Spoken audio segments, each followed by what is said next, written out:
Hey, everybody. Thank you for joining us again for another episode of Augusta Business Connection Spotlight. I'm Tiffany Justice. I'm one of your admins on the Augusta Business Connection Facebook page. I'm also the broker and owner of JT Realty here in Augusta, Georgia. Today, I'm here with Symone Walker. She's the owner of Nerfy's Wax Studio. Hi. Thank you for joining me. I appreciate it. So I've never had a wax studio on before, so you'll be my first. But before we get into that, tell me a little bit about yourself. Where are you from? Tell me a little bit about you. I'm from Fairfax, South Carolina. It's a small little town, like an hour and 20 minutes from Augusta. We have one stoplight. And I kind of grew up in a family of business, so that's why it kind of led me here. Oh, that's cool. That's awesome. So you got family members that own their own small businesses and things like that? Actually, like my grandfather was like a sharecropper, bought a house, paid cash for it in 2 payments. Like my dad has a body shop. My uncle had a body shop. Wow. And my dad also has a care facility. My uncle had a care facility. So it's kind of like in me a little bit. So growing up in that small town, seeing people have businesses and being able to thrive without social media and all that kind of like, it fell into me. There you go. So it's like an inspiring thing for you. Yeah, and I can't even help it really. And I seen like how they live their life. Like, and it's not how much you make, it's kind of like what you do with it. So and I saw them do a lot with a little bit. Oh, absolutely. Yeah. And they always say, you know, what you put in, you get back. You know, being a business owner, you see all of your hard work coming back to you once everything starts rolling, of course. You know? Yeah, in the beginning it's so weird and scary. But now I'm starting to see like the fruits of the labor a little bit. Yeah. Absolutely. So tell me about Nerfy's Wax Studio. What kind of services do you provide? Obviously waxing. What else do you do? Me personally, I do full body waxing, and I also have a love for like eyebrow henna too. That's like a temporary eyebrow tattoo. It kind of washes off after a couple of days. That's very calming to me. I love that. And it's another lady in my studio. She does eyebrow threading, facials, and massages. I don't touch any of that. That's just her. And she's done that in Dubai for about 18 years. So now she's trying to do it here in the States. So she's under my website. Gotcha. As well. So we have, and you can book both of us simultaneously too. Right. Yeah. Where are you located at? I'm located on 2602 Commons Boulevard, Suite A. It's like right behind Washington Road off of Boy Scout or Skinner Mill, whichever way you're coming from. Gotcha. So why a wax studio? What was the inspiration behind that? I had a couple of inspirations.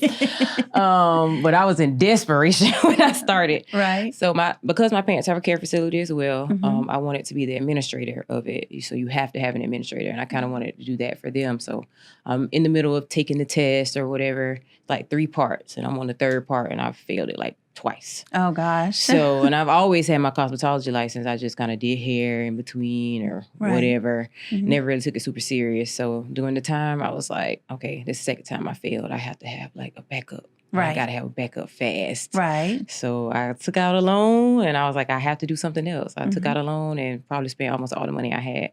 And I started waxing. And I always wanted to do something that helped people, that helped myself, and that's fast paced, because I used to bartend. So I needed something that was really fast, really fun. I want to get up and love it. So during that time, it was like, okay, it makes sense. Like I'm in desperation. It's either do or die. Right, absolutely. And I remember in Beaufort walking this bridge, and I was like, okay, done. I got to start. Right. And I got on the hunt after that. There you go. There you go.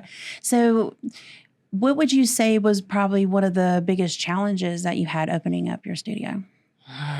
Starting with $0 and fear, literally.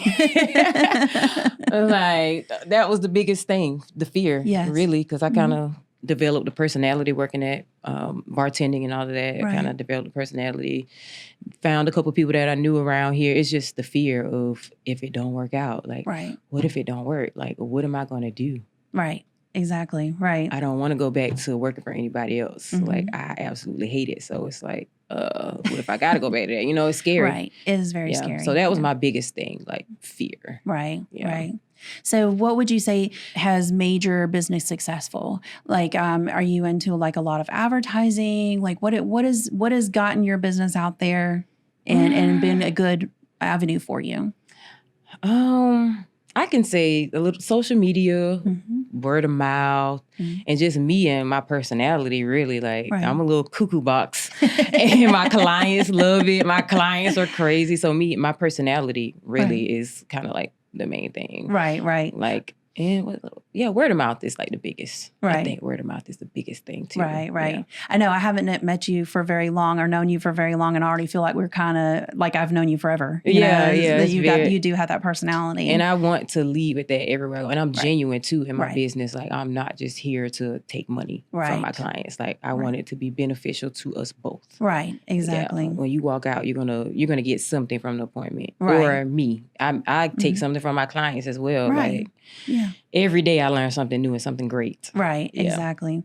So do you have any future plans on like expanding, or where do you see this going in the future for you? I know I just want to be really successful and able to get up and do whatever the heck I want. Right. I do think about expanding and having people work for me sometimes, but I'm kind of teeter-totter with that. Right. But I know I want to create passive businesses in the future where I don't have to really have my hands in it. If I'm going to expand the studio, I don't know. Right. That's something that I'm like, I don't know right now, to be honest. I just know I want to be successful. I want lots of passive income, and I always want to be comfortable. Right. Because it's scary kind of like having people working for me or whatever. Yes. That is, and again, I'm back at the fear part. Right. That's what's stopping me right now. Like, are people going to be me? Like, are you going to treat my clients how I treat my clients? Right. And if I could find somebody like that, or they find me, then I plan to have Nerfy's Wax Studio for 20 years. You know what I'm saying? Because robots can't wax. Right. Absolutely. So if I could find literally a clone of me. Right.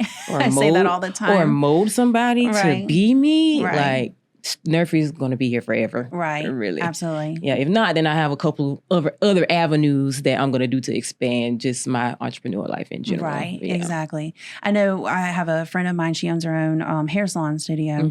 And she said one of her biggest things, because she did, when she first opened up, she had a couple girls, who had, booths there, whatever. And she said it started off all great and wonderful. And then after a while, it's like, either button heads or, or just not the same work style, I guess is the best way to say that. And so she's always been kind of like, I don't think I want, people working for me and things like that. But then on the flip side, I know this isn't the same exact thing, but when I started my own brokerage, I said, I don't want agents. I don't want this. I don't want that. And that was a very scary thing for me too. Yeah. Because again, like you said, are they going to represent, my client the way I am, that sort of thing. But I can say that I don't regret it, not one moment. I think it all depends on who you allow to be in your business and in your networking and things like that. So I can see exactly where it's really scary to take that leap. But it is. I may end up doing it because that'll free up my time to do other things or whatever.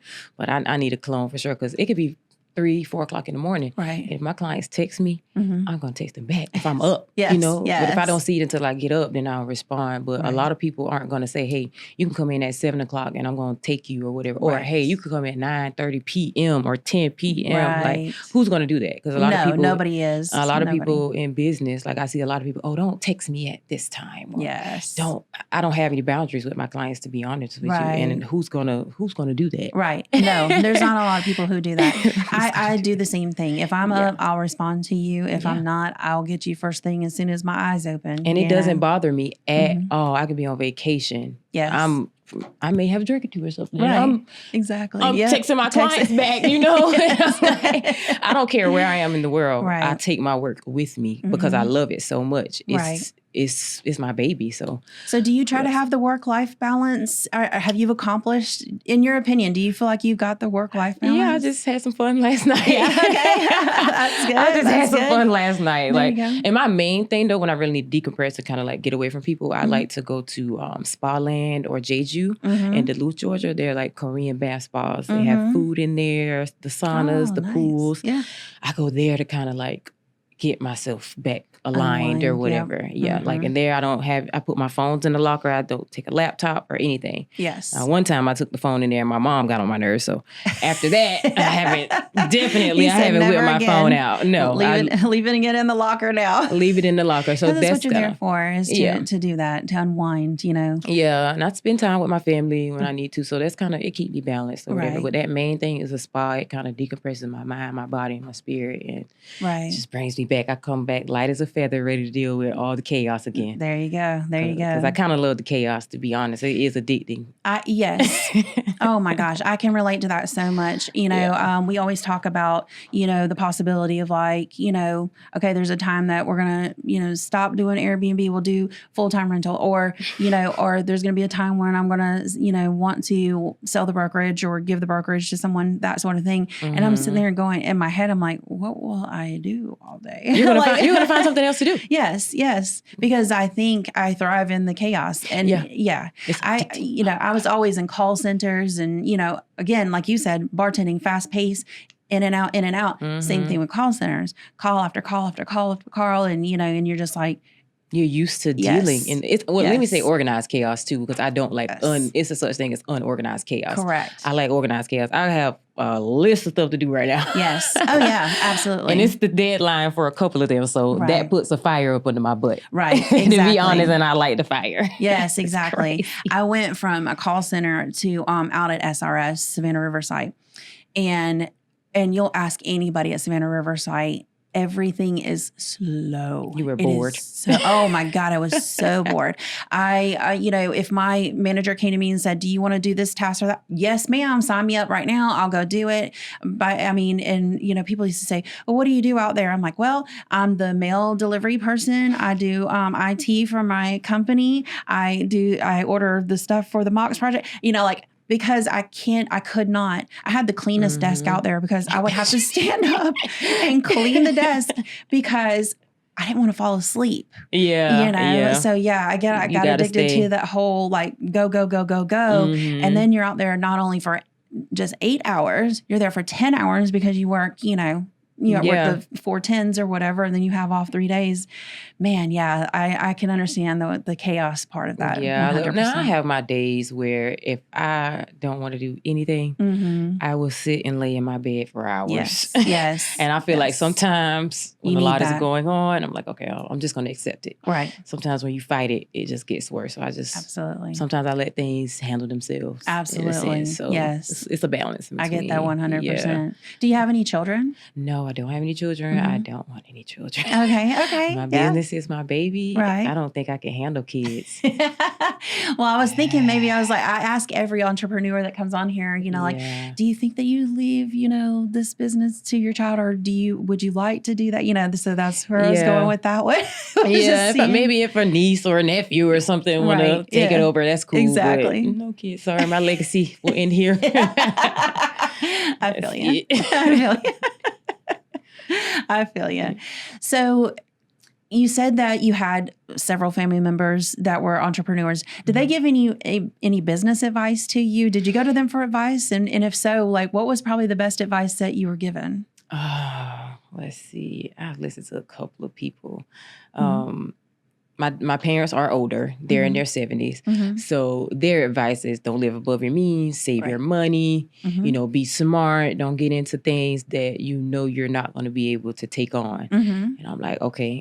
And I listen to that or whatever. And my dad has no emotions when it comes to business like that. So that's the biggest thing that I learned. Like, I have empathy and sympathy sometimes, but it ends at a certain extent because at the end of the day, business is business. Right, it is. And he always said that, like, family and business does not mix sometimes. Yes, sometimes it doesn't, and you have to be cutthroat when it comes to people. Like, this is what I mean, this is what I say, and that's it. Right, exactly. So I learned that, and being consistent.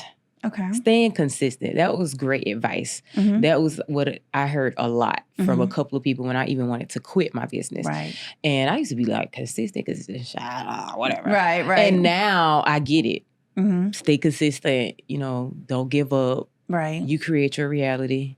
It could be hard if you wanted to. It could be easy if you wanted to. Right. So I chose, this is going to be easy for me. Absolutely. So that's one of the best things that kind of keep me calm or whatever. And like, if it's something that I can't tackle, I learned that from my dad too. Like, he doesn't stress. Yes. Like, if it's something you can't control, you got to let it go. He doesn't stress at all. And that taught me a lot. Once I watched him, I said, okay, keep your system regulated. Don't let it stress you out. It's just a human experience that we're having. We're supposed to have a good time. So absolutely. I'm not going to make it crazy. Right, Yeah, exactly. Yeah. So we had the Hurricane Helene here a little over a year ago. How did that affect your business? Honestly, it didn't really affect my business Really? at all. Good. We Oh, were that's so closed good. a couple of days. Right. But other than that, Right. soon as the lights came back on in the other building that I was in, because I wasn't in the building that I was in, that I'm in now, soon as the lights came back on there, right, it was back to business. Like okay, clients were ready to get waxed up. Oh, I bet. Nice and hairy. Yes. They were so ready. And sometimes I'm like, y'all are crazy. We just had a storm and y'all worried about getting waxed. Well, cool. Just come on. You know I'm going to do it. Exactly.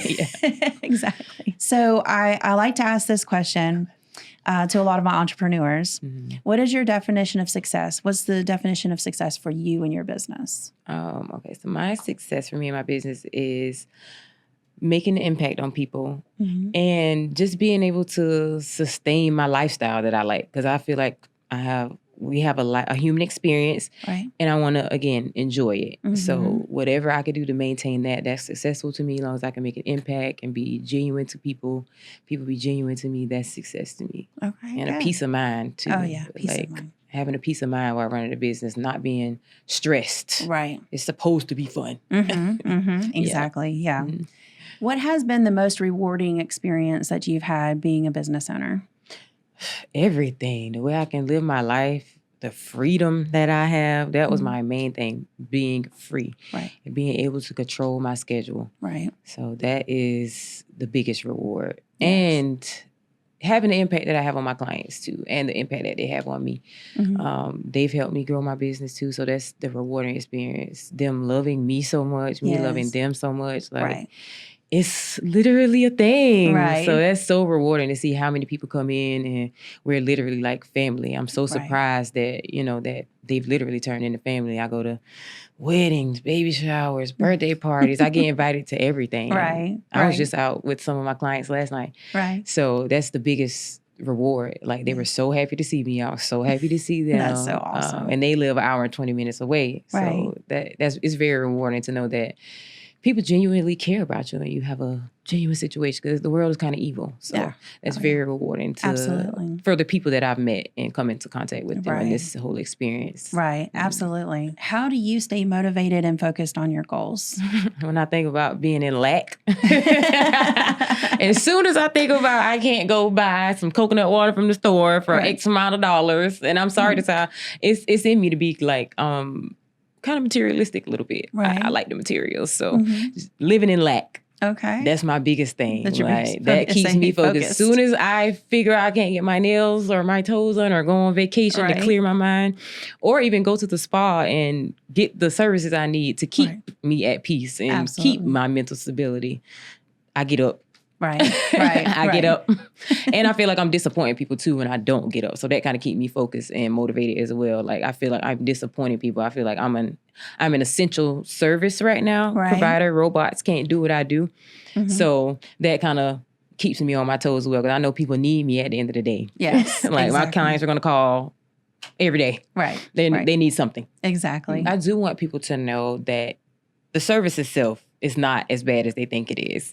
Like, some people are very scared to come in and get waxed and all of that. They're very shy. Like, they don't want people to see what they have going on. Right. I want people to feel comfortable, like, especially if it's something that you're thinking about. It could be beneficial to you in different ways. So it could be a health reason. You could have hidradenitis suppurativa. You can have boiled. That's like boils on the skin. So it will help minimize that. So medically, confident-wise, people are scared to come in, but I'm just like, come on in, like, try it out. I'm really cool. Just look crazy. Yes. We're going to have fun. Like, it's not just you getting ripped up. Right. I think, because I've often wanted to do like my, legs waxing and things like that. And then, like, you hear that, Yeah. And I have techniques to make it easier. And like, if somebody wants to come get waxed, call me a couple of weeks before, and then we're going to prep you up so it won't be as bad. Right. So I mean, people think it's scary, but come in and try. It's a whole experience. It's a therapy session. Literally, it's everything. We're going to talk about everything. And you might get a problem solved. And you thought that you just came to get waxed, and I'm going to help you solve a problem. You might get now you become their solve counselor and their, literally everything. I know all my clients' business. Yes. I think, you and I can relate in that the same thing for me. Like I'm the counselor. I'm the everything when I'm dealing, because I got to get to know my clients and where because this is, they're buying their house, this is where they're going to live. This is one of the biggest purchases of their life. And so you really got to get to know someone to make sure you're putting them where they need to really actually be at. And they're not just making some willy-nilly decision. Yeah. But you do at the end of the day, I stay friends with all my clients too. So, same thing. It's, you become the counselor and the, and everything else. And I love it. I love it too. I'm a same person, like, want to get to know people. I find other people interesting, what makes them tick, all that is like very interesting to me. Kind of like, I think we're psychologists sometimes. We're trying to be psychologists. Right, exactly. So crazy. Yes, that's exactly it. That's it. And you learn different personalities too. Oh, like, for sure. Oh my gosh, it's so crazy. Like sometimes I know when to be quiet and talk with people just from what I do or whatever. It's like, okay, I've seen your type before, so I'm going to just be quiet on that one. Exactly. Yeah. You can twist and turn and conform yourself to who you're working with, that's always a great feature, or what do you call attribute to have. Yeah, I'm like a chameleon. I can adjust myself to the room or whatever. It helps a lot. Absolutely. Yeah. And I also want people to know that I do male and female clients, all genders. Okay, that's good to know. That is a big thing. It's like a stereotype. Most guys, they don't want to come get waxed. It's this whole stereotype thing. Right. But if you shave whatever you have going on, any body part, you might as well come get it waxed. It's not... Stop thinking it's a stereotype. Right. I don't like that. Exactly.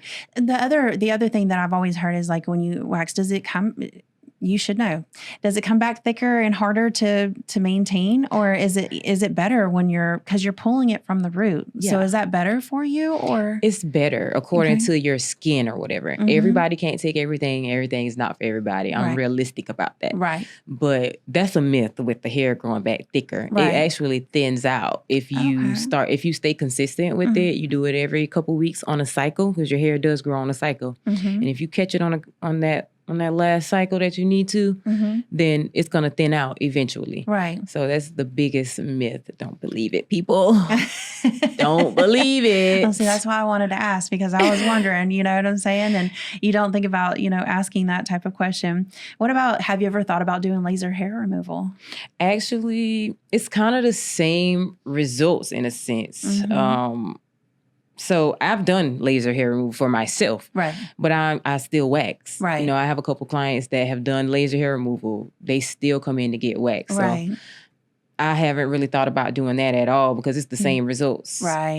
Probably less money over time. Oh, definitely. No, it's definitely less expensive to do waxing than it is to do laser hair removal. And then I've noticed with laser hair removal, you have to, and I'm not downing it, because everything good in its place. Absolutely. But some clients can't take the razor to their skin. Right. You have to shave before the laser. So I'm going to have torn up skin, and I got to zap. Some people can't take it. Some people's skin can't take it. So no, I probably would never. So if I was to come in and let's say I just shaved my legs and I say, hey, Symone, this is my first time getting waxed. What would you say to me? Like what would be my steps? Like, I wait how long to come in? Like, how long does the hair have to be, Okay. So if you just shaved and you come in, I would probably tell you, like, I'm going to have to turn you around today, because I don't have enough to wax. Right. But come back in 3 weeks. Sometimes I can do 2. I can catch the hairs with 2, but you're going to get the best results if you wait about 3 weeks. If you just shaved, 4 would be better. Right. But I would wait 3 weeks, and I'd get you started on like a routine, like exfoliating 3 times a week. That kind of gets the dead skin cells off the top of the skin, so the hairs get popped through. Nice. And I would make sure that you moisturize every day as well. That's going to help the hair slide out when we wax it off. So I would put you on that routine, set you up to come back, and then we'll have great results by the time that day comes. And I feel like it'll hurt less too. Right. How often do you have to come in, like, after you've been, I guess it would just depend on how the person's hair grows, huh? Yeah, it does depend. But my normal recommendation, according to the body part, 4 to 6 weeks. Like if you're waxing multiple body parts, I'm going to say just stick to like 4 or 5. Pick one for everything. Right. So 4 at the least. Right. I would say every 4 weeks. Right. And then I have some clients who, because they've thinned out so much and their hair has gotten thicker, I don't see them that often. Right. Their hairs grow so slow now, and some of them have bald spots. So some of them, I don't see them for 5 weeks or 6 weeks or 7 weeks. Sometimes I don't see clients for 8 weeks. And I'm like, this is all that you grew?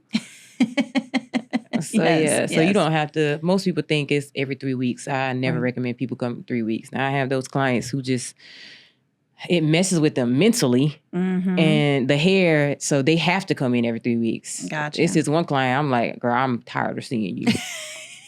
I'm like, I literally just saw you like 3 weeks ago. What are you doing here? Right. So it just bothers her. Like, it's not that her hair is growing really fast. It's just something that she... Yeah. And honestly, even the other day, I just thought about with me, I wax myself. I've tried to get people to do it.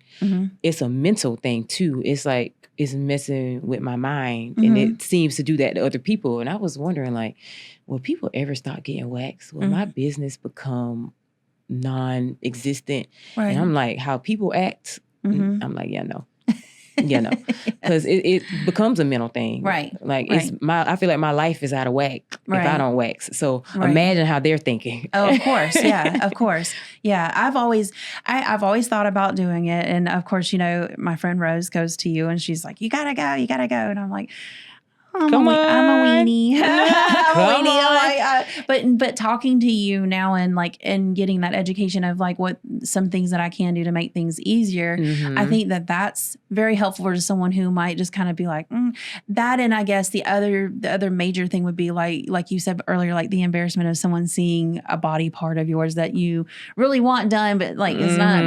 But that's not what you're thinking about. That's not I your don't thing. care. Yes. I don't even remember how people's stuff look. Yes. Like I wax my sisters and all of that. Like I wax my sisters. Yes. I wax people. Like my brother has kids by a girl. I wax her. Like I've seen the whole city. Right. Basically. Right. And I don't care. I don't even remember. Exactly. And working in a care facility too. I did actually work in my parents' care facility caring for people. Right. So it became normal to me. Exactly. It's nothing. It's just another human body part. Girl, just come in. Let's chop it up. We're going to have a good time. Exactly. Don't even worry about it. Right. And you don't even have to worry about whatever we talk about going outside of the wax room or any of that. We're just going to just pop it open and we're going to have a good time. Yes. We're going to have a good time in there. You know, you're not even going to remember what even happened. Right. It'll be over like that. Yes. Easy, right? Yes. So you got to grow up. Come on and try it. Yes, I'm gonna have to. And at least one time, if you don't like it, hey, don't come back. I know. Yeah. It's so annoying to have like, you know, either razor bumps or like, you know, during the summer or during the winter, like sometimes even during the winter, my skin will get really, really dry. And of course, then you shave it and you don't know it's that dry. And then you have all the little bumps in the, like you said, a tore up piece of skin someplace because you've nicked yourself or whatever, you know? So I always thought about like, you know, going ahead and doing it before summertime, but I think I would need, you know, it's smarter just to keep doing it. Yeah, so I would say start it before the summer. Right. And I tell clients to come year round if you can or whatever. If you can come year round because it's just going to make it better for you by the time vacation comes or whatever. I had a vacation once and I'm so thin, I didn't even have to do anything for this vacation because I waxed so much. I was already ready. Right. You know, stay ready so you're going to have to get ready. Exactly. Basically. So try it before the summer and I feel like you'll have the results that you want. Like I tell people to try it way before events so you can see how your skin reacts. I would do it early. Yes. Yeah. Yes. And then another thing I tell people too to get ready is drinking water. That is another big thing too. And not just regular water, coconut water. Coconut water. Love coconut water or just eating fruit because, you know, fruit has a high water content as well. Right. What you put into your body has a lot to do with what comes out as well. And people don't, you know,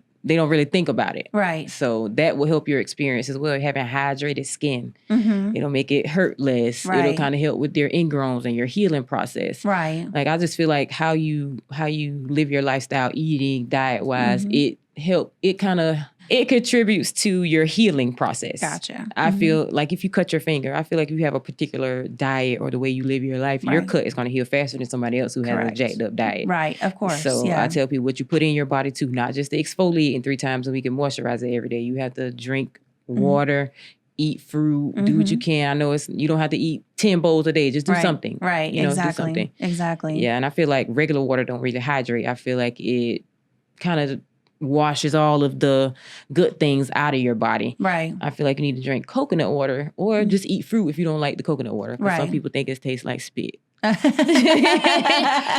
used to think the same thing. I don't think I've ever had coconut water. I've had the is it aloe? Yeah. Oh, now that?